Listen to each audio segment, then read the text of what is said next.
నమస్తే ఆయుష్మాన్ భవకి స్వాగతం. మీరు లంగ్ క్యాన్సర్ సమస్యతో బాధపడుతున్నారా? లంగ్ క్యాన్సర్ రావడానికి ప్రధాన కారణాలేంటి? లంగ్ క్యాన్సర్ లక్షణాలు ఏ విధంగా ఉంటాయి? అలాగే లంగ్ క్యాన్సర్ అవగాహన మరియు లేటెస్ట్ ట్రీట్మెంట్ మెథడ్స్ గురించి మనతో మాట్లాడేందుకు 10 టీవీ స్టూడియోలో ఉన్నారు KIMS hospitals consultant medical oncologist doctor Mounika Boppana. వారిని అడిగి సలహాలు సూచనలు తెలుసుకుందాం. Hello doctor. నమస్తే. నమస్తే డాక్టర్. సో ముందుగా ఈరోజు లంగ్ క్యాన్సర్ గురించి తెలుసుకుందాం. అసలు లంగ్ క్యాన్సర్ అంటే ఏంటి? లంగ్ క్యాన్సర్ అంటే మనకి ఊపిరితిత్తుల్లో గాలి వెళ్ళడం కోసం ట్యూబ్స్ లాగా ఉంటాయి, ఎయిర్వేస్ అంటారు వాటిని. అలాగే గ్యాస్ ఎక్స్చేంజ్ జరగడం అంటే ఆక్సిజన్, మనం పీల్చిన గాలి నుంచి ఆక్సిజన్ బ్లడ్ తీసుకోవడం కోసం ఆ గొట్టాల చివర ఆల్వియోలై అని ఉంటాయి. ఇవి ద్రాక్ష గుత్తుల్లాగా చాలా మైక్రోస్కోపిక్గా ఉంటాయి. ఈ మొత్తం ఈ పార్ట్స్లో ఈధర్ గాలి వెళ్ళే గొట్టాలలోంచి అంటే ఎయిర్వేస్ నుంచి కానీ ఆల్వియోలై నుంచి కానీ క్యాన్సర్ గనక పుడితే లంగ్స్లో వచ్చేది దాన్ని లంగ్ క్యాన్సర్ అంటారు. ఇతర అవయవాల్లో స్టార్ట్ అయిన క్యాన్సర్ కూడా లంగ్స్కి స్ప్రెడ్ అవ్వచ్చు, అది లంగ్ క్యాన్సర్ అనరు. బ్రెస్ట్ క్యాన్సర్ కూడా లంగ్స్కి వెళ్ళొచ్చు, లివర్ క్యాన్సర్ కూడా లంగ్స్కి వెళ్ళొచ్చు. ప్రధానంగా లంగ్ నుంచే పుట్టిన క్యాన్సర్ని లంగ్ క్యాన్సర్ అని అంటారు. ఓకే.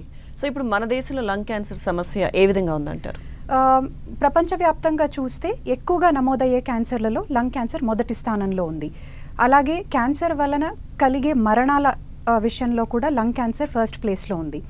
మన దేశంలో లంగ్ క్యాన్సర్ది 4వ స్థానం. ఫస్ట్ బ్రెస్ట్ క్యాన్సర్, తర్వాత సర్వైకల్ క్యాన్సర్, తర్వాత నోటి క్యాన్సర్, ఆ తర్వాత లంగ్ క్యాన్సర్. సో లంగ్ క్యాన్సర్ది 4వ స్థానం. కానీ క్యాన్సర్ వలన కలిగే మరణాల విషయంలో మన దేశంలో కూడా లంగ్ క్యాన్సర్ మొదటి స్థానంలోనే ఉంది. ప్రతి సంవత్సరం నమోదయ్యే కొత్త క్యాన్సర్ కేసెస్లో 7 నుంచి 8% వరకు లంగ్ క్యాన్సర్లే ఉంటున్నాయి. ఓకే. సో అసలు ఈ లంగ్ క్యాన్సర్ రావడానికి ప్రధాన కారణాలు ఏంటంటారు? లంగ్ క్యాన్సర్ రావడానికి ప్రధాన కారణాల్లో మనం ముఖ్యంగా చెప్పుకోదగినది టొబాకో స్మోకింగ్. 80%కి పైగా లంగ్ క్యాన్సర్లు టొబాకో స్మోకింగ్ చేయడం వల్లనే వస్తున్నాయి. అయితే ఇది డైరెక్ట్గా స్మోకింగ్ చేయవచ్చు, ఇండైరెక్ట్గా కూడా స్మోకింగ్ చేయవచ్చు. అంటే మనం స్మోకింగ్ చేయకపోయినా మన ఇళ్లలో కానీ ఆఫీసుల్లో కానీ పబ్లిక్ ప్లేసెస్లో కానీ స్మోకింగ్ చేసే వేరే వాళ్ళు ఉంటే వాళ్ళు పీల్చి వదిలిన సిగరెట్ పొగని మనం పీల్చడం వలన కూడా మనకి లంగ్ క్యాన్సర్ వచ్చే రిస్క్ ఉండొచ్చు. దీన్నే ప్యాసివ్ స్మోకింగ్ అంటారు, ఎన్వైర్మెంటల్ టొబాకో స్మోక్ అని కూడా అంటారు. సో 80%కి పైగా లంగ్ క్యాన్సర్ కేసులు they are directly attributable to tobacco smoking. ఏ ఫామ్లో అయినా అవనివ్వండి, అది సిగార్స్ అవ్వచ్చు, సిగరెట్స్ అవ్వచ్చు, బీడీస్ అవ్వచ్చు, ఏదైనా అవ్వచ్చు. ఇక 20% లంగ్ క్యాన్సర్లు టొబాకో రిలేటెడ్ కాకుండా ఇతర కారణాల వలన వస్తున్నాయి. వీటిలో మనం ముఖ్యంగా చెప్పుకోదగింది వాతావరణ కాలుష్యం. వెహికల్స్ యూసేజ్, వాహనాలవి ఎక్కువ అయిపోవడం వలన ఇండస్ట్రీస్, ఫ్యాక్టరీస్ కూడా బాగా పెరిగిపోయాయి.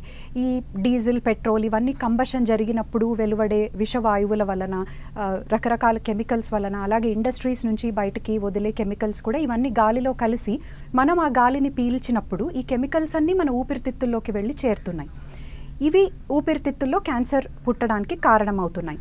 ఈ మధ్య మనం గత 20-30 ఇయర్స్గా కనుక చూస్తే లంగ్ క్యాన్సర్ మెల్లిమెల్లిగా పెరుగుతుంది దాని ఇన్సిడెన్స్. అలాగే చిన్న వయసు వాళ్ళలో చూస్తున్నాం. ఒకప్పుడు 50-60 సంవత్సరాలకి కానీ ఈ క్యాన్సర్ బారిన పడేవారు కాదు. కానీ ఇప్పుడు ట్రెండ్ కొంచెం మారింది. 20s, 30sలో కూడా we are seeing lung cancer cases. So ఎందుకు ఇట్లా జరుగుతుంది అంటే విపరీతంగా పొల్యూషన్ పెరిగిపోవడమే దీనికి కారణం. ఇక వేరే కొంచెం రేర్ కాజెస్కి వస్తే ఆస్బెస్టాస్ తయారు చేసే ప్లేసెస్లో పనిచేసే వాళ్ళకి, అలాగే యురేనియం లాంటి రేడియో యాక్టివ్ మైన్స్ ఎక్కడైతే మైనింగ్ చేస్తారో ఆ సరౌండింగ్ ప్లేసెస్లో ఉండే వాళ్ళకు కూడా లంగ్ క్యాన్సర్ వచ్చే రిస్క్ ఎక్కువ ఉంటుంది. ఎందుకంటే ఆ ప్లేసెస్లో రేడాన్ అనే ఒక రేడియో యాక్టివ్ గ్యాస్ ఉంటుంది గాలిలో, అది పీల్చడం ద్వారా వాళ్ళకి లంగ్ క్యాన్సర్ వచ్చే అవకాశం ఉంటుంది. వంశపారంపర్యంగా వచ్చే క్యాన్సర్స్లో అంత ఎక్కువ లంగ్ క్యాన్సర్ రాదు. ఎక్కువగా బ్రెస్ట్ క్యాన్సర్, ఓవేరియన్ క్యాన్సర్, పెద్ద పేగు క్యాన్సర్ అంటే కోలాన్ క్యాన్సర్ ఇవన్నీ వంశపారంపర్యంగా వచ్చే అవకాశం ఉంటుంది.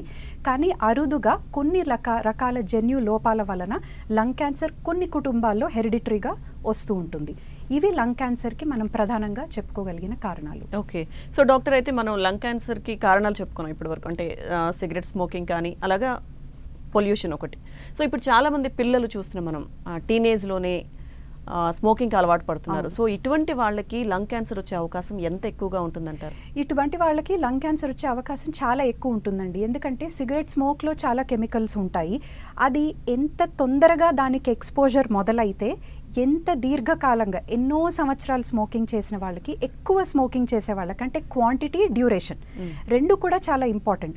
ఎర్లీ ఏజ్లోనే, టీన్స్లోనే స్మోకింగ్ స్టార్ట్ చేసే వాళ్ళకి, వాళ్ళు 30-40 ఇయర్స్ వచ్చేసరికి వాళ్ళకి వాళ్ళు చాలా ఎక్కువ స్మోక్కి ఎక్స్పోజ్ అయిపోయి ఉంటారు. లంగ్స్ చాలా ఆ స్మోక్ ద్వారా వచ్చిన చాలా కెమికల్స్కి లంగ్స్ నిండిపోయి ఉంటాయి. సో వాళ్ళలో చాలా ఎక్కువ ఉంటుంది. అది కూడా కారణమే.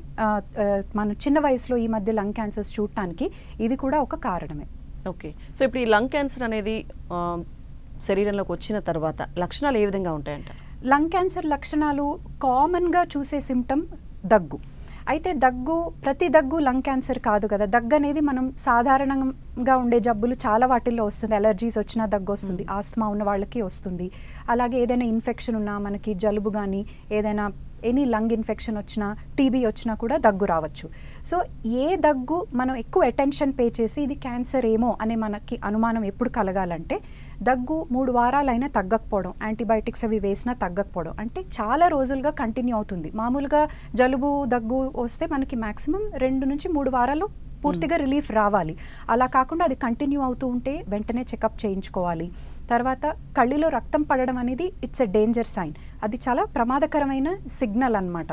సో కళ్ళలో గనక రక్తం పడుతుంటే ఖచ్చితంగా అశ్రద్ధ చేయకుండా వెంటనే డాక్టర్ దగ్గరికి వెళ్ళి చెకప్ చేయించుకోవాలి. ఆయాసం కూడా రావచ్చు లంగ్ క్యాన్సర్ ఉన్న పేషెంట్స్కి. వీళ్ళకి ఆయాసం ఎప్పుడు వస్తుందంటే గడ్డ బాగా పెద్దగా ఉండి ఒకవైపు లంగ్ కొలాప్స్ అయిపోయినప్పుడు కానీ, లేకపోతే లంగ్స్లో వాటర్ చేరుతుంది క్యాన్సర్ ఉండడం వలన కొంతమందికి. అలా వాటర్ చేరినప్పుడు కానీ ఆయాసం రావచ్చు. అలాగే ఆయాసం అనేది మనం వేరే జబ్బుల్లో కూడా చూస్తూ ఉంటాం. గుండె జబ్బుల్లోనూ ఆయాసం వస్తుంది, ఆస్తమాలోనూ ఆయాసం వస్తుంది. ఇది వరకు ఈజీగా చేయగలిగిన పని ఇప్పుడు చేయలేకపోతున్నారు. కొత్తగా ఇబ్బంది మొదలైంది. ఇది వరకు 2-3 ఫ్లోర్స్ ఈజీగా ఎక్కే మనిషి సడన్గా ఒక ఫ్లోర్ ఎక్కడానికి కూడా కష్టపడుతున్నారు అంటే ఇమీడియట్గా మనం డాక్టర్ దగ్గరికి వెళ్ళి చూపించుకోవాలి అని అర్థం.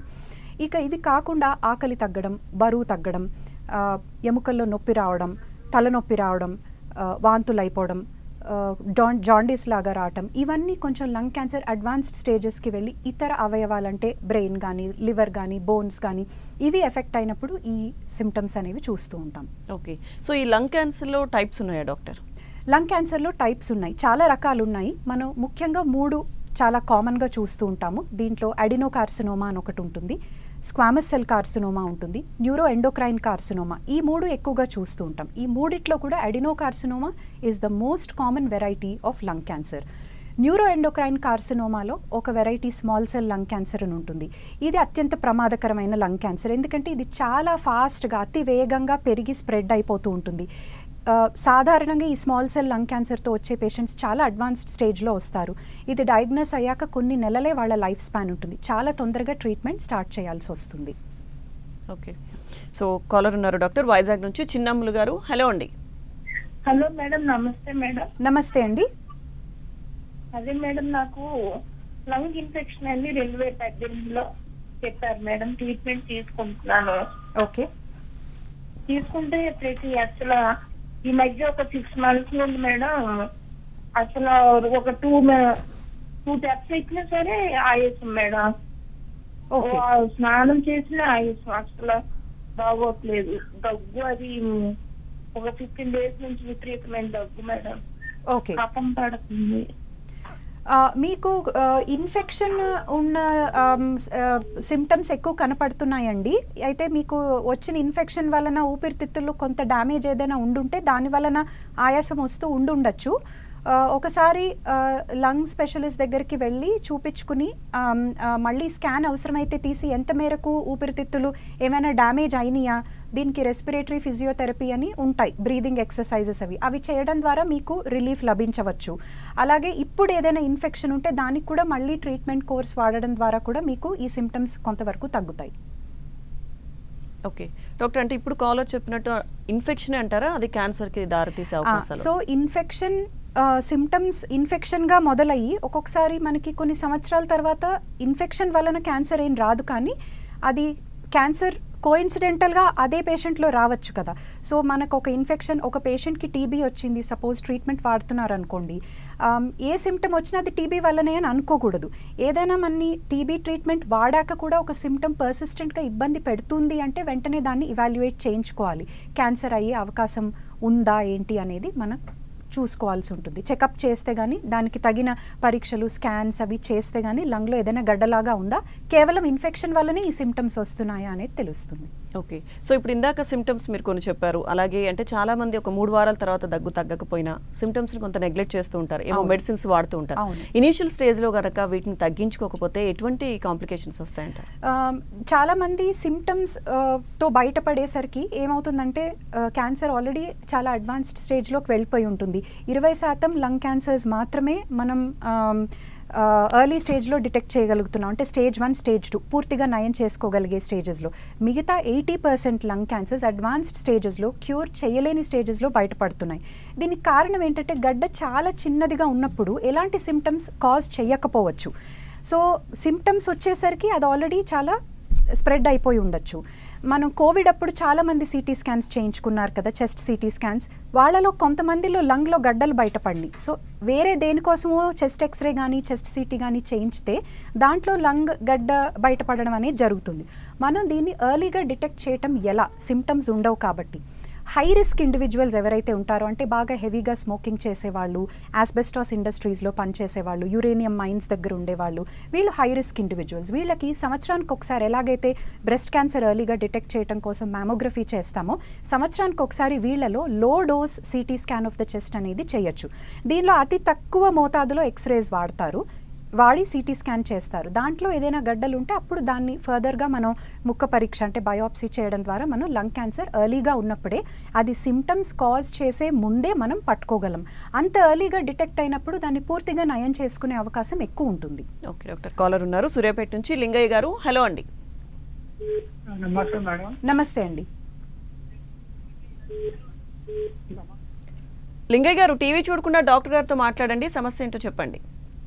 Okay madam. మేడం ఇట్లా లంచ్ ఓల్స్ ఉన్నాయి అంటారు మేడం, హాస్పిటల్ పోతే బెడ్ పడేది. ఓకే, బాగా ఆయాసం ఉంది మేడం. ఓకే, ఏం పని చేయలేకపోతున్నాం, కొంచెం దూరం కూడా నడవలేకపోతున్నాం. ఓకే. ఇది లంగ్స్ లో హోల్స్ ఉండడం అనేది ఇది బ్రాంకియక్టేసిస్ అని అంటారండి దీన్ని. ఇవి గాలి వెళ్లే గొట్టాలు ఏంటంటే అవి బాగా పెద్దవిగా అయిపోతాయి కొన్ని చోట్ల. అక్కడ బాగా ఇన్ఫెక్షన్ చేరటం, తరచుగా ఇన్ఫెక్షన్ రావడం అనేది జరగచ్చు. దీనికి ఫ్రీక్వెంట్గా యాంటీబయాటిక్స్ అవి వాడాల్సి ఉంటుంది ఇన్ఫెక్షన్ తగ్గించుకోవడం కోసం. అలాగే ఇందాక చెప్పినట్టు రెస్పిరేటరీ ఫిజియోథెరపీ చాలా హెల్ప్ చేస్తుంది. లంగ్స్ బాగా డ్యామేజ్ అయిన వాళ్ళకి లంగ్ ట్రాన్స్ప్లాంట్ కూడా చేస్తారు, వేరే అంత అన్ని విధాలుగాను ఫిట్నెస్ ఉంటే గనక. అయితే ఎందుకంటే లంగ్స్ ఇలా బాగా డ్యామేజ్డ్గా ఉన్నప్పుడు హార్ట్ మీద కూడా చాలా ఒత్తిడి పడుతుంది. అందుకని ఈ ప్రాబ్లం కొన్ని క్రానిక్ రెస్పిరేటరీ కండిషన్స్ ఉన్నాయి, అబ్స్ట్రక్టివ్ పల్మనరీ డిజీజ్ అని, బ్రాంకియక్టిసిస్ అని. వీటన్నిటికీ ఇవి క్యాన్సర్ కాదు, కానీ ఒక్కొక్కసారి ఇలా ఫ్రీక్వెంట్గా ఇన్ఫ్లమేషన్ ఉన్న లంగ్స్లో క్యాన్సర్గా మారే ప్రమాదం కూడా ఉంటుంది. వీళ్ళు ఏంటంటే ఫ్రీక్వెంట్గా చెకప్స్ చేయించుకుంటూ ఉండాలి. ఓకే. సో ఇప్పుడు చెకప్స్ చేయించుకున్నప్పుడు, రెగ్యులర్ చెకప్కి వచ్చినప్పుడు లంగ్ క్యాన్సర్ అంటే సిమ్టమ్స్ లేకుండా కొంతమందికి బయటపడుతుందని ఇప్పుడు మీరు చెప్పారు. అటువంటి వాళ్ళకి ఇనిషియల్ స్టేజ్లో మనం గుర్తిస్తాం కాబట్టి ట్రీట్మెంట్ ఏ విధంగా చేయొచ్చు, ఎటువంటి టెస్ట్లు చేయాలి వాళ్ళకి? మెయిన్ ఫస్ట్ వాళ్ళకి మనం గడ్డ ఉంది లంగ్స్లో అని మనకి ఏదైనా స్కాన్లో బయటపడినప్పుడు ముందు గడ్డ నుంచి బయోప్సీ చేయాల్సి ఉంటుంది. ఇది ఏ రకమైన లంగ్ క్యాన్సర్ అనేది తెలుసుకోవాల్సి ఉంటుంది. శరీరంలో వేరే చోట్ల ఎక్కడికైనా స్ప్రెడ్ అయిందా అని తెలుసుకోవడం కోసం పెట్ స్కాన్ కానీ, ఇంకా వేరే సిటీ స్కాన్, ఛాతీ పొట్ట సిటీ స్కాన్, బోన్ స్కాన్ ఇవి చేస్తాం. ఇంకెక్కడా వ్యాధి లేదు, ఎర్లీ స్టేజెస్లో ఉంది, ఒక దగ్గరే గడ్డ ఉంది అని అన్నప్పుడు సర్జరీ చేసి లంగ్ క్యాన్సర్ని పూర్తిగా నయం చేసుకోవచ్చు. బాగా చిన్న గడ్డ అయితే గడ్డ మాత్రమే తీస్తారు. కొంచెం పెద్ద గడ్డకి ఒక లంగ్లో ఒక భాగం, ఒక పార్ట్ ఆఫ్ ద లంగ్ తీస్తారు. ఒక్కొక్కసారి గడ్డ పెద్దగా ఉన్నప్పుడు పూర్తి లంగ్ కూడా తొలగించాల్సి ఉంటుంది. ఇంత మేజర్ ఆపరేషన్కి పేషెంట్కి ఫిట్నెస్ ఉందా లేదా అనేది ఒక ప్రణాళికబద్ధంగా ఒక ప్లాన్ ప్రకారం అసెస్మెంట్ అనేది చేస్తాం సర్జరీ చేసే ముందు. పేషెంట్ ఫిట్గా ఉన్నారు అంటే సర్జరీ చేయొచ్చు. సర్జరీకి ఫిట్గా లేని వాళ్ళకి రేడియేషన్తో పాటు కీమోథెరపీ వాడి కూడా మనం దీన్ని పూర్తిగా నయం చేసుకోవచ్చు ఎర్లీ స్టేజెస్లో, అంటే స్టేజ్ 1 అండ్ స్టేజ్ 2 జబ్బులకి. స్టేజ్ 3 లంగ్ క్యాన్సర్లో సర్జరీ చేయటం కొంచెం కష్టం అవ్వచ్చు. కొంతమంది పేషెంట్స్లో చేస్తారు కానీ కాస్త కష్టం.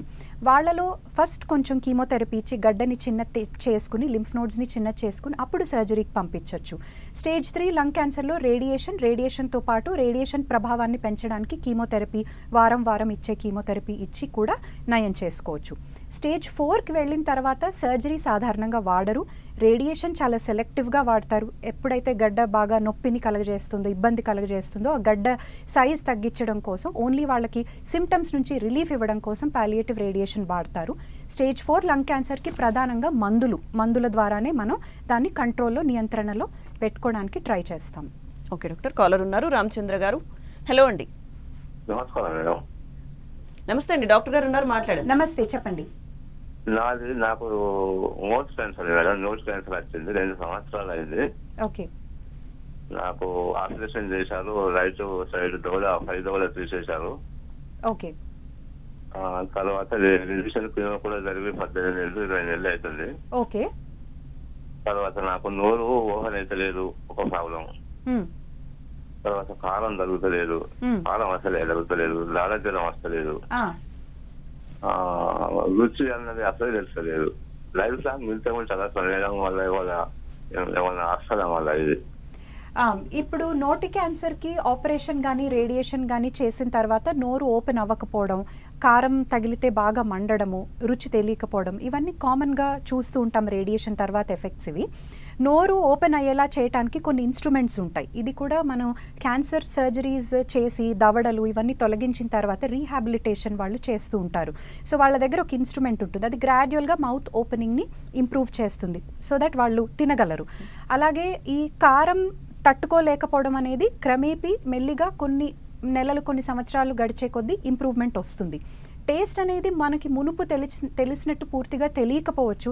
కొంత పర్మనెంట్ డిస్ట్రక్షన్ ఉంటుంది టేస్ట్ బడ్స్ రేడియేషన్కి ఎక్స్పోజ్ అయినప్పుడు, కానీ కొంత ఇంప్రూవ్మెంట్ అనేది మనకి సమయంతో వస్తుంది ఈ సిమ్టమ్స్లో. ఓకే, కాలర్ ఉన్నారు నెక్స్ట్ హైదరాబాద్ నుంచి పవన్ గారు. హలో అండి. Madam, good morning madam. Good morning doctor గారు. ఇప్పుడు for example somebody exposing to asbestos companies కానీ లేకపోతే స్మోకింగ్ చేసే వాళ్ళు కానీ అలాంటి వాళ్ళు కౌన్సిల్కి ఎన్ని రోజులకు ఒకసారి చెకప్ చేయించుకోవాలి, అంటే ముందుగానే గుర్తుపట్టడానికి? రైట్.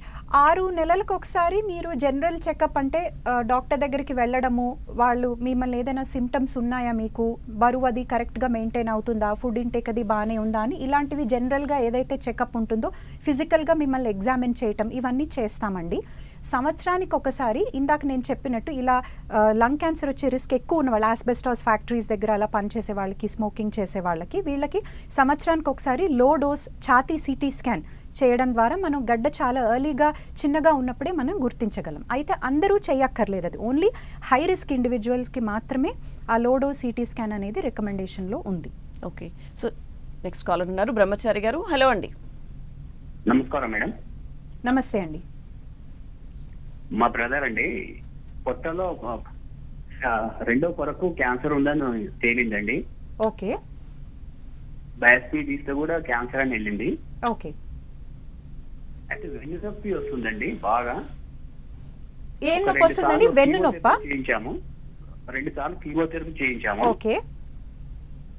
తర్వాత వెన్ను నొప్పి అనేది తగ్గట్లేదు. అది ఓకే. వెయిట్ లాస్ అయ్యాడు, చాలా ఒక 20 kgs వెయిట్ లాస్ అయ్యాడు. ఓకే. పొట్టలో క్యాన్సర్ ఉన్నప్పుడు వెయిట్ లాస్ సరిగ్గా తినలేకపోవడం వలన వెయిట్ లాస్ అది అవ్వడము, చాలా ఎక్కువ 15-20 కిలోలు 30 కిలోలు కూడా బరువు తగ్గుతారు. వెన్ను నొప్పి ఎక్కువగా వస్తుంది అంటే వెన్నెముకలో కూడా ఏమైనా క్యాన్సర్ వెళ్ళిందా అక్కడ వరకు అనేది మనం చూసుకోవాలి. దానికి బోన్ స్కాన్ కానీ పెట్ స్కాన్ కానీ చేస్తే తెలుస్తుంది వెన్ను నొప్పికి ఎందుకు కారణం అవుతుంది. ఒక క్యాన్సర్ పేషెంట్లో ఏ సిమ్టమ్ వచ్చినా అది క్యాన్సర్ వల్లనే అవ్వకపోవచ్చు, వేరే మామూలుగా వచ్చే నడువు నొప్పులు అవి డిస్క్ ప్రాబ్లమ్స్ అవి ఉండడం వలనో అరుగుదల వలన వచ్చేవి కూడా రావచ్చు వాళ్ళలో. మనం ఏదైనా ఇవాల్యుయేట్ చేసి క్లినికల్గా పేషెంట్ని ఎగ్జామిన్ చేసి ఆ నొప్పి క్యాన్సర్ వలన వస్తుందా లేకపోతే వేరే ఏదైనా కారణం వలన వస్తుందా నా కారణం ఐడెంటిఫై చేసి దానికి తగ్గట్టుగా ట్రీట్మెంట్ చేస్తే నొప్పి నుంచి రిలీఫ్ వస్తుంది. ఓకే, సో ఇక్కడ క్యాన్సర్ లంగ్ క్యాన్సర్ అనేది ఫైనల్ స్టేజ్లో ఒకవేళ కనుక గుర్తించినట్లయితే ఎటువంటి ట్రీట్మెంట్ అవసరం అవుతుంది వాళ్ళకి? ఫైనల్ స్టేజ్లో గుర్తించినట్టయితే మెయిన్గా మందులతో ట్రీట్మెంట్ చేస్తాము. నేను ఇందాక చెప్పినట్టు రేడియేషన్ మితంగా వాడతాం. ఆపరేషన్కి సాధారణంగా రోల్ ఎక్కువ లేదు, రేర్గా ఏదైనా అవసరం బట్టి సర్జరీ చేయాల్సి రావచ్చు, మైనర్ సర్జరీ. మందుల్లో మనకి మెయిన్గా 3 రకాల మందులు ఉన్నాయి. కీమోథెరపీ ఉంది, టార్గెటెడ్ థెరపీ ఉంది, ఇమ్యూనోథెరపీ ఉంది. కీమోథెరపీ చాలా కామన్గా వాడుతూ ఉంటాము. గత 20-30 ఇయర్స్గా ఇప్పుడిప్పుడే టార్గెటెడ్ థెరపీ, ఇమ్యూనోథెరపీ బాగా మెయిన్ రోల్ ప్లే చేస్తున్నాయి. లాస్ట్ ఒక 20 ఇయర్స్గా చూస్తే టార్గెటెడ్ థెరపీ వాడకంలోకి వచ్చింది. గత 10 ఏళ్లుగా ఇమ్యూనోథెరపీని బాగా వాడుతున్నాం లంగ్ క్యాన్సర్ ట్రీట్మెంట్లో. ఓకే, సో కీమోథెరపీ వాడకుండా చేయొచ్చు అంటారా ట్రీట్మెంట్? కీమోథెరపీ వాడకుండా కొంతమంది పేషెంట్స్లో మనం చేయొచ్చు. ఇది వాళ్ళు కీమో కాకుండా టార్గెటెడ్ థెరపీకి కానీ ఇమ్యూనోథెరపీకి కానీ సూటబుల్గా ఉందా వాళ్ళ క్యాన్సర్ చేయటానికి అనేది తెలుసుకోవటం కోసం బయోప్సీ ముక్క పరీక్ష ఏదైతే చేస్తామో దాని మీద కొన్ని స్పెషల్ టెస్ట్స్ ఉంటాయి చేయటానికి. ఆ స్పెషల్ టెస్ట్లో మనకి ఆ క్యాన్సర్లో మనం డ్రగ్తో టార్గెట్ చేయగలిగే ఏదైనా స్పెసిఫిక్ మ్యూటేషన్స్ ఉన్నాయా అనేది తెలుస్తుంది. అవి ఉంటే కనుక టార్గెటెడ్ థెరపీ ద్వారా మనం దాదాపు 3 నుంచి 5 సంవత్సరాల వరకు క్యాన్సర్ని కంట్రోల్లో పెట్టచ్చు.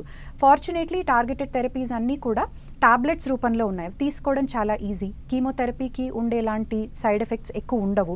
ఇన్ జనరల్ ఈవెన్ పెద్ద వయసు వాళ్ళు 70s 80sలో ఉన్న వాళ్ళు కూడా బాగానే టాలరేట్ చేస్తారు టార్గెటెడ్ థెరపీ. ఇంకా నెక్స్ట్ది ఇమ్యూనోథెరపీ. ఇమ్యూనోథెరపీ అంటే అవి ఇంజెక్షన్ ఫామ్లో ఉంటాయి.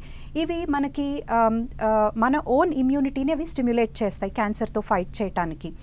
ఇది కూడా సూటబిలిటీ ఉందా లేదా అని తెలుసుకోవడం కోసం కొన్ని రకాల పరీక్షలు చేయాల్సి ఉంటుంది ఆ తీసిన బయోప్సీ మీద. సూటబిలిటీ ఉంటే కీమోథెరపీ లేకుండా ఇమ్యూనోథెరపీతో కూడా మనం ట్రీట్ చేసుకోవచ్చు. ఓకే డాక్టర్, కాలర్ ఉన్నారు. రేవతి గారు, హలో అండి. మ్యామ్ నాకు లంగ్స్ లో వాటర్ పెట్టింది మేడం. ఓకే, వాటర్ తీసిన తర్వాత గడ్డలో కట్టేసింది మ్యామ్.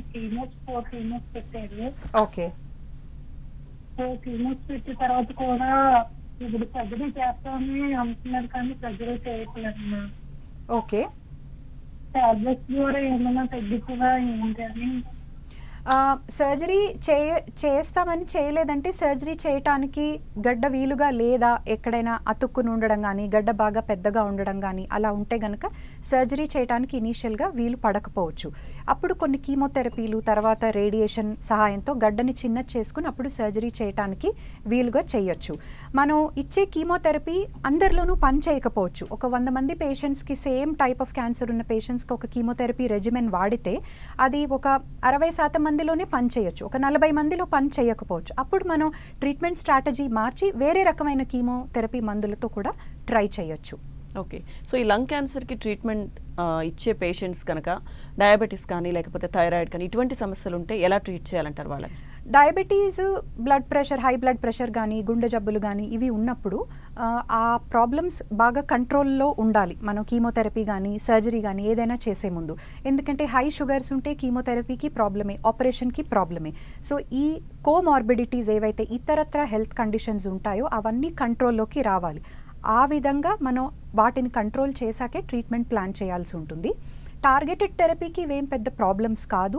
ఇవి టాబ్లెట్స్ సాధారణంగా షుగర్ లెవెల్స్ మీద కానీ బ్లడ్ ప్రెషర్ మీద కానీ పెద్ద ఎఫెక్ట్ పడే మెడిసిన్స్ కాదు టార్గెటెడ్ థెరపీ లంగ్ క్యాన్సర్లో ఏవైతే మనం వాడతామో. కాబట్టి అవి ఏదైనా సరే ఒక క్యాన్సర్ ట్రీట్మెంట్ చేసేటప్పుడు మిగతా జబ్బులు కూడా కంట్రోల్లో ఉండేలాగా మనం చూసుకోవాలి. వాళ్ళలో ట్రీట్మెంట్ ఏమీ వేరుగా ఉండదు, కానీ వాళ్ళలో లంగ్ క్యాన్సర్ ట్రీట్మెంట్తో పాటు వాళ్ళ ఇతర హెల్త్ ప్రాబ్లమ్స్ కూడా మనం సరిగ్గా కంట్రోల్లో పెట్టుకున్న తర్వాతే మనం ట్రీట్మెంట్ అనేది ప్రొసీడ్ అవ్వడం జరుగుతుంది. ఓకే డాక్టర్, ఈ లంగ్ క్యాన్సర్ని పూర్తిగా నయం చేసే అవకాశం ఉందంటారా? ఎర్లీ స్టేజెస్లో డిటెక్ట్ చేయగలిగితే స్టేజ్ 1, స్టేజ్ 2 పూర్తిగా నయం చేసే అవకాశాలు చాలా ఎక్కువ ఉన్నాయి. స్టేజ్ 3 లంగ్ క్యాన్సర్ పూర్తిగా నయం చేయడం కొంచెం కష్టం, కానీ కొంతమందిలో స్టేజ్ 3లో కూడా నయం అవుతుంది. స్టేజ్ 3 అంటే లోకల్గా అడ్వాన్స్డ్గా ఉంటుంది. అది ప్రధాన రక్తనాళాలకి దగ్గరగా అలా ఉండడం వలన ఆపరేషన్ చేయడానికి వీలుగా ఉండదు. వీళ్ళలో కీమోథెరపీ, రేడియేషన్ ఎక్కువగా వాడుతూ ఉంటాం. కీమోథెరపీ, రేడియేషన్ వాడిన తర్వాత స్టేజ్ 3 లంగ్ క్యాన్సర్లో కొన్ని రోజులు ఇమ్యూనోథెరపీ ఇంజెక్షన్స్ ఇవ్వడం ద్వారా అది మళ్ళీ రాకుండా మనం అరికట్టొచ్చు అని ఇప్పుడు లేటెస్ట్గా డేటా వచ్చింది. ఇక స్టేజ్ 4 లంగ్ క్యాన్సర్లో నయం అవ్వడం అనేది జరగదు, మనం ఓన్లీ కంట్రోల్లో పెట్టుకోగలం. ఏదైనా మనం టార్గెటెడ్ థెరపీ సూటబిలిటీ ఉంటే ఆ టాబ్లెట్ ఇస్తే ఆ టాబ్లెట్తో మనకి 1.5-2 సంవత్సరాల పాటు బాగానే కంట్రోల్లో ఉంటుంది. అది అయిన తర్వాత మళ్ళీ ఆ మందుకు అలవాటు పడిపోతే ట్యూమర్ పెరగడం మొదలవుతుంది. అప్పుడు మనం ఆ మెడిసిన్ మార్చాల్సి ఉంటుంది. ఆ టైంలో మళ్ళీ కీమోథెరపీ ఇంట్రడ్యూస్ చేయాల్సిన అవసరం రావచ్చు. Okay, so thank you so much doctor Mounika గారు. లంగ్ క్యాన్సర్ సంబంధించి చాలా విషయాలు చెప్పారు. Thank you very much. ఇక ఇది ఇవాళ ఆయుష్మాన్ భవ. Keep watching 10 TV.